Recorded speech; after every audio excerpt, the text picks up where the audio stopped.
Assalamualaikum warahmatullahi wabarakatuh. Innal hamdalillahi nahmaduhu wa nasta'inuhu wa nastaghfiruh wa na'udzubillahi min syururi anfusina wa min sayyiati a'malina may yahdihillahu fala mudilla lahu wa may yudlilhu fala hadiyalah. Asyhadu an la ilaha illallah wahdahu la syarikalah wa asyhadu anna Muhammadan abduhu wa rasuluh. Allahumma shalli ala sayyidina Muhammad wa ala ali sayyidina Muhammad kama shallaita ala sayyidina Ibrahim wa ala ali sayyidina Ibrahim wa barik ala sayyidina Muhammad wa ala ali sayyidina Muhammad kama barakta ala sayyidina Ibrahim wa ala ali sayyidina Ibrahim fil alamin innaka Hamidum Majid. Rabbi shrah li sadri wa yassir li amri wa hlul 'uqdatam min lisani yafqahu qawli amma ba'du. Hadirin hadirat jamaah kaum muslimin wal muslimat yang dirahmati oleh Allah Subhanahu wa taala. Kali ini kita akan membahas hadis nomor 459 sampai 460 yang mana hadis ini membahas tentang bagaimana hukum kita berbicara pada saat khotib eh, menyampaikan khutbah Jumatnya. Nah, di sini bolehkah kita berbicara atau menegur teman kita yang sedang berbicara pada saat khotib sedang khutbah? Wa an Ibnu Abbas radhiyallahu anhu qala qala Rasulullah sallallahu alaihi wasallam man takallama yaumal jum'ati wal imamu yakhutubu fahuwa kamasalil himari yahmilu asfaran walladzi yaqulu lahu ansit laisat lahu jum'atun rawahu Ahmadu bi isnadin la ba'sa bihi wa huwa nafsu hadisi Abi Hurairah fi sahihaini fi sahihaini marfu'an idza qulta li sahibika ansit yaumal jum'ati wal imamu yakhutubu faqad laghauta. Wa an Ibnu Abbasin radhiyallahu anhuma qala, dari Abdullah bin Abbas semoga Allah meridhoi atas keduanya, qala telah berkata, qala Rasulullah sallallahu alaihi wasallam, telah bersabda Rasulullah sallallahu alaihi wasallam, man takalama barang siapa yang berbicara yaumal jum'ati pada hari Jumat wal imamu yakhutubu sedangkan imam sedang berkhutbah wa huwa kamasalil himari maka seseorang tersebut seperti keledai yahmilu asfar yang sedang membawa kitab-kitab waladzi yaqulu lahu, dan bagi orang yang mengatakan kepada orang yang berbicara tersebut ansit diamlah laisat lahu jum'atun, maka orang yang menegur temannya untuk diam tersebut juga tidak mendapatkan pahala Jumat. Rawahu Ahmadu, hadis ini diriwayatkan oleh Imam Ahmad bi isnadin dengan bi isnadin dengan sanad la ba'sa bihi, tidak ada cela. Wa huwa nafsun, yang mana di sini di sini hadis ini merupakan tafsir. Hadis ini merupakan hadis yang menafsirkan hadis hadis Abu Hurairah fi sahihaini, di dalam dua kitab sahih marfu'an, yang mana hadis ini diriwayatkan secara marfu'. Idza qulta, apabila kamu mengatakan li sahibika kepada temanmu, ansit diamlah yaumal jum'ati pada hari Jumat wal imamu yakhutubu sedangkan imam tersebut dalam keadaan berkhutbah faqad laghauta, maka engkau telah melakukan hal yang sia-sia, ya. Jadi dari Abdullah bin Abbas di sini mengatakan barang siapa yang berkata atau berbicara pada saat khutbah pada hari Jumat sedangkan imam sedang melaksanakan khutbah Jumat, maka orang tersebut seperti himar, seperti keledai yang sedang memikul buku-buku atau kitab-kitab. Dan orang yang mengatakan diam kepada temannya tersebut, maka orang tersebut tidak mendapatkan pahala Jumat. Dan di sini Abu Hurairah menafsirkan hadis ini, apabila kamu mengatakan kepada temanmu untuk diam pada hari Jumat dan imam sedang melaksanakan khutbahnya, maka kamu tidak mendapatkan apa-apa. Apa yang kamu laksanakan, yang kamu sudah upayakan di situ sia-sia. Itu pandangan Abu Hurairah dari hadis Ibnu Abbas. Nah, di sini kita akan melihat mempelajari makna keseluruhannya seperti apa. Rasulullah Shallallahu Alaihi Wasallam menghendaki agar sholat Jumat tersebut dilakukan dengan suasana tenang dan tentram, namun juga disertai dengan kedisiplinan yang tinggi dan kerukunan yang baik. Jadi pada saat kita melaksanakan sholat Jumat, di situ kita mengikuti sholat Jumat, maka kita beribadah itu dengan suasana yang tenang dan tentram, juga disertai dengan disiplin yang baik di sini ya, disiplin yang tinggi dan kerukunan yang baik. Itu nggak boleh kita ribut apa segala macam di situ, nggak boleh. Seseorang yang berbicara kepada teman yang kepada teman duduk yang berada di sekitarnya ketika khutbah sedang dilakukan, ia tidak mendapatkan pahala Jumat serta keutamaannya. Bahkan sebaliknya, ia melakukan perbuatan yang merusak etika umum serta menyia-nyiakan faedah sholat Jumat, yaitu mempelajari hukum-hukum yang terkandung di dalam khutbah Jumat. Jadi ya kalau misalkan kita melihat teman kita yang lagi asik ngobrol atau mungkin dia asik main HP dan lain sebagainya, terus kita diam, kayak gitu kan, shh, itu enggak, ya. Maka ya kita sama halnya merusak pahala kita. Memang betul niat kita bagus untuk menyuruh orang tersebut supaya diam, tidak melaksanakan tidak berbicara di situ. Tapi pada saat kita melakukan itu kepada teman kita yang berbicara, maka kita juga tidak mendapatkan apa-apa, tidak mendapatkan pahala apa-apa, kayak gitu. Dikatakan demikian karena seandainya ia mengatakan diam di sini, kemudian orang lain mengatakan hal yang sama, niscaya tiap-tiap orang tersebut akan bertindak mendiamkan orang lain, sehingga khutbah Jumat tidak akan didengar lagi dan lenyaplah ciri khas dari perkumpulan sholat Jumat, yaitu kerukunan dan saling mengenal serta merenungi perkara agama dan hukum-hukumnya. Itu ya. Kita menegur orang kayak gitu kan, diam. Yang lain ngelihat ke belakang. Siapa sih itu?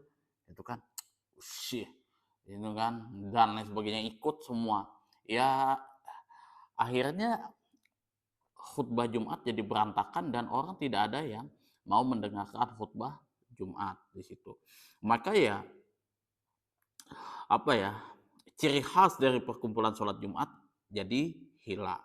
Kayak gitu. Jadi bukan berarti kita membiarkan orang yang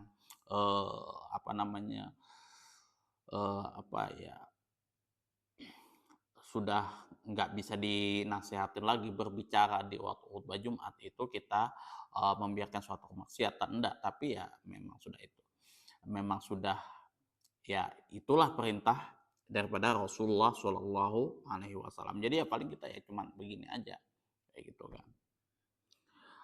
Faktor-faktor tersebut adalah yang mendorong Rasulullah Shallallahu Alaihi Wasallam memutuskan hukum terhadap orang yang berbicara ketika khutbah sedang dilakukan, bahwa ia telah berbuat hal yang lagho, yang sia-sia, dan barang siapa yang berbuat lagho berarti tidak ada pahala Jumat bagi orang tersebut. Jadi ya kalau kita sudah kita kasih kode seperti ini, kayak gitu kan, kita tepuk kayak gini, ya juga dia nggak bisa, ya sudahlah, kita nggak usah hiraukan lagi, kita fokus pada apa yang kita dengarkan, kayak gitu kan, apa yang ada di dalam khutbah Jumat tersebut. Karena ya kalau misalkan ya kita, ketika belajar mengajar tersebut ya, kita memperhatikan hal yang sia-sia, ya nggak ada gunanya, kayak gitu, nggak ada gunanya. Jadi ya sama halnya kalau misalkan, kita membuat konten, kajian atau apapun kayak gitu kan, terus kita ya fokus mengurusi apa ya, kesalahan orang lain mulai dari Sabang sampai Merauke, ya kita apa yang kita sampaikan, ya apa yang kita ingin sampaikan itu kan, baik itu yang ada di dalam, Al-Qur'an, hadis dan lain sebagainya, nggak nggak bakalan nyampe ke orang kayak gitu. Kita sibuk, mengurusin orang lain, kesalahan orang lain dan sebagainya kayak gitu. Jadi ya, kalau kita sudah tegur kayak gini dan dia tidak mau dengar kayak gitu, ya sudah. Itu negurnya pun bukan dengan kata-kata kayak gitu. Ya tepok kayak gini aja kayak gitu. Itu udah cukup itu. Kalau dia tetap kekeh dengan, ininya ya sudah. Kita nggak usah lagi gitu kan. Nanti noleh semua itu. Gitu kan. Siapa itu? Dan lain sebagainya itu kacau nanti. Kama salihimari yahmilu asfarah. Di sini adalah asfar ini dalam bentuk jamak daripada lafaz sifrun, artinya kitab yang besar ya. Ini istilah ini, bahasa ini digunakan pada zaman Rasulullah Shallallahu alaihi wasallam. Kemudian, keledai jelas tidak mengerti apa yang terkandung di dalam kitab itu. Padahal dia sudah melakukan susah payah untuk dirinya, memikul kitab yang besar tersebut di punggungnya yang selalu memberati kemanapun ia pergi. Kemudian orang yang bersangkutan diserupakan dengan keledai yang memikul kitab-kitab tersebut karena ia tidak memperoleh manfaat sholat Jumat, sedangkan ia sudah susah payah dan meletihkan dirinya untuk menghadiri sholat Jumat tersebut, namun ia tidak menghasilkan apapun dari jerih payahnya. Jadi perumpamaan di dalam hadis ini, seseorang tersebut yang menegur temannya untuk diam itu ya seperti seorang keledai membawa kitab-kitab, ya keledai ya seperti itu. Dia nggak tahu apa yang dia pikul kayak gitu kan, isi kandungan kitab yang ada yang dia pikul, yang susah payah dia bawa ke sana kemari itu kan. Beda kalau misalkan saya bawa kitab, saya paham nih kitab yang saya pelajari itu apa.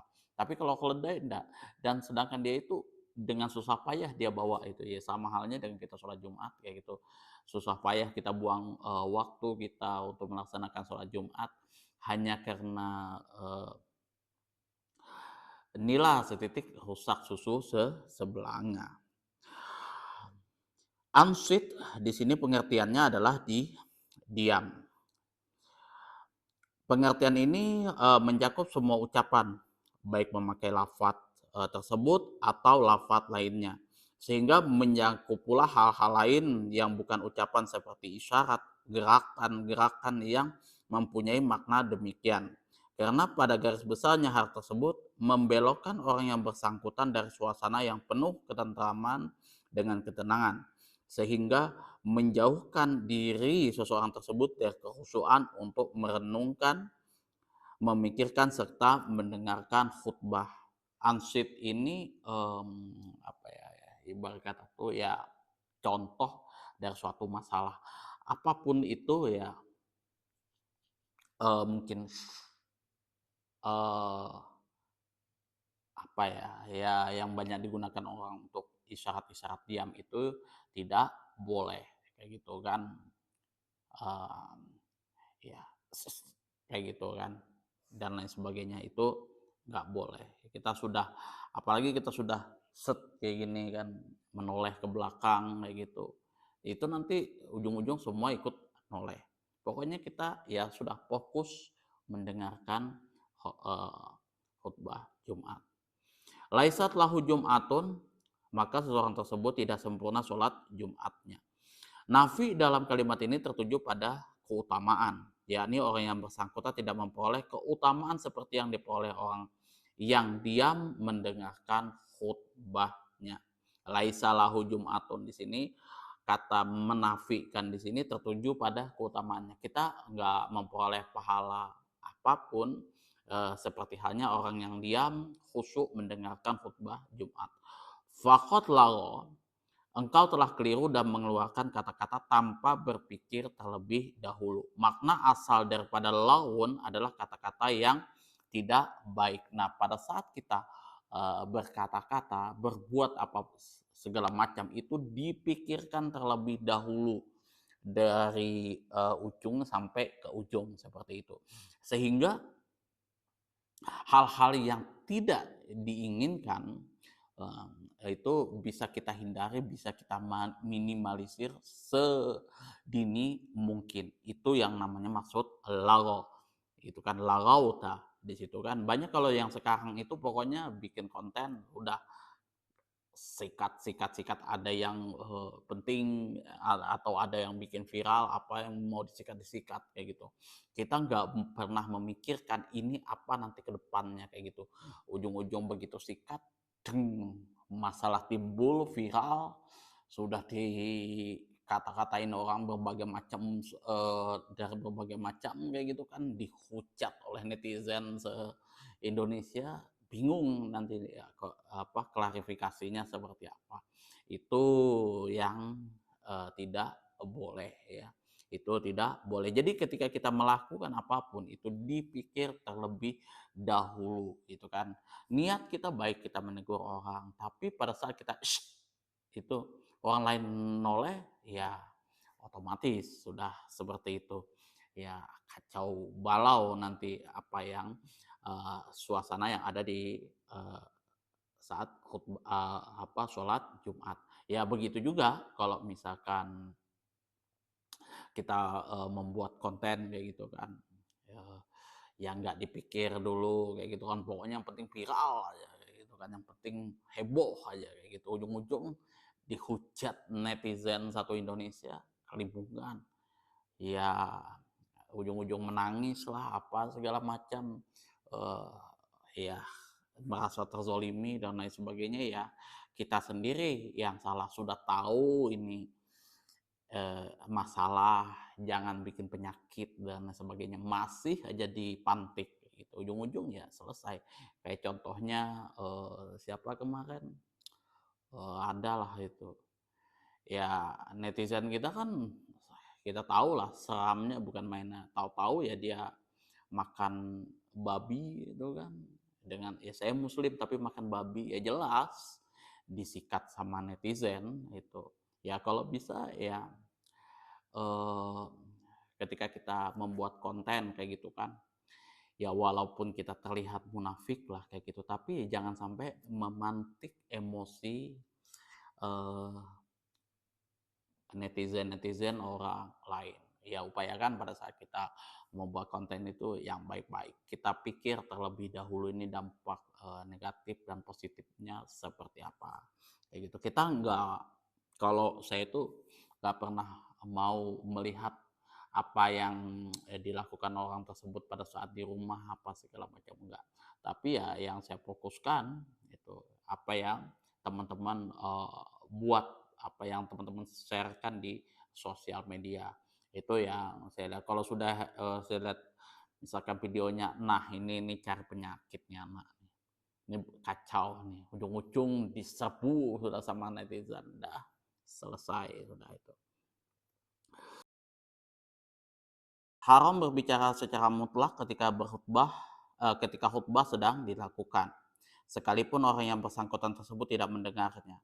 Menurut Imam Malik dan mazhab Hanafi mengatakan, sesungguhnya berbicara ketika khutbah sedang dilakukan hukumnya makruh tahrim, sekalipun orang yang bersangkutan tersebut tidak mendengarkan khutbah. Imam Ahmad mengatakan bahwa berbicara itu haram bagi orang yang dekat, tetapi tidak bagi orang yang berada jauh dari khotib. Ya. Jadi berbicara ketika khutbah sedang dilakukan hukumnya adalah makruh tahrim, sedangkan sekalipun orang yang bersangkutan tidak mendengarkan khutbah. Tapi kalau Imam Ahmad di sini haram bagi orang yang dekat, tetapi tidak bagi orang yang berada jauh dari khotib. Nah, kalau misalkan kita lihat pandangan Imam Syafi'i di sini mengatakan bahwasanya berbicara ketika khotib sedang khutbah Jumat hukumnya makruh tanzih bagi orang yang mendengarkannya. Sedangkan bagi orang yang tidak mendengarkannya tidak makruh. Ketentuan yang disebutkan di atas berlaku apabila tidak dalam keadaan darurat yang mengharuskan orang tersebut atau orang yang bersangkutan berbicara. Misalnya, memperingatkan adanya kalajengking dan lain sebagainya yang berbahaya. Tetapi jika orang yang bersangkutan tersebut harus berbicara, ya, keadaannya menjadi wajib. Misalnya mencegah perbuatan yang mungkar. Ada kalanya berbicara disunahkan misalkan menjawab salam atau mendoakan orang yang bersin, membaca salawat untuk Nabi Shallallahu Alaihi Wasallam. Bila namanya disebut, mohon surga, meminta perlindungan kepada Allah serta sesuatu yang bila disebut namanya. Jadi ada momen-momen tertentu yang mengharuskan kita berbicara di sini kan. Misalkan kalajengking, ular, atau memang itu harus dilakukan. Kalau enggak, selesai. Itu tidak ada masalah dan itu wajib hukumnya di situ kan. Atau menjawab salam kayak gitu. Assalamualaikum kayak gitu. Atau orang Hasim yarhamkallah, itu tidak ada masalah menurut Imam Syafi'i. Atau Allahumma sholli ala sayyidina Muhammad kayak gitu kan, terus kita jawab apa apa Muhammad sallallahu Rasulullah Shallallahu Alaihi Wasallam, kita jawab kayak gitu kan, nggak ada masalah. Kemudian di sini mengenai khutbah, selain khutbah Jumat, tidak ada seorang ulama pun yang berselisih pandangan bahwa dia mendengarkan khutbah Jumat hukumnya adalah sunnah. Sepakat ulama diam pada saat khotib khutbah Jumat itu hukumnya adalah sunnah. Berbicara ketika imam sedang duduk di atas mimbar atau sedang berada di antara dua khutbah atau sesudah ia menyelesaikan khutbah terakhir dan memulai sholat, hukumnya diperbolehkan. Jadi kalau misalkan khotib sudah duduk di antara dua khutbah atau sudah selesai khutbah Jumatnya, dia mau mau melaksanakan sholat Jumat, tidak ada masalah uh, maju kayak gitu. Tapi khotib sudah selesai, sudah mau sholat, itu tidak ada masalah. Tapi kalau saat khotib itu sedang uh, berbicara di situ, khutbah di situ, sunnah untuk diam, tidak boleh kita berbicara. Kalau kita berbicara ya apakah semua amal ibadah kita ya nggak ada gunanya kayak gitu. Kita seperti himar, seperti keledai yang membawa kitab kayak gitu. Kita nggak tahu keledai itu tidak tahu isi kitab itu apa kayak gitu. Kemudian ya dia juga sudah susah payah kesana kemari membawa itu kitab, tapi ya sia-sia, nggak ada gunanya. Kita gitu juga kayak gitu. Kita sudah capek-capek membuang waktu kayak gitu, meninggalkan waktu bekerja kita untuk sholat Jumat, tapi ya rusak semuanya, nggak ada pahalanya tuh ya. Itu saja yang dapat saya sampaikan, kurang dan lebihnya saya mohon maaf yang sebesar-besarnya apabila ada salah atau ada kata-kata saya yang tidak sesuai di hati teman-teman semuanya, kata-kata saya yang menyinggung. Apabila ada saran, kritikan, masukan, dan juga pertanyaan, silahkan teman-teman atur di kolom komentar. Akhirul kalam, wabillahi taufiq wal hidayah. Assalamualaikum warahmatullahi wabarakatuh.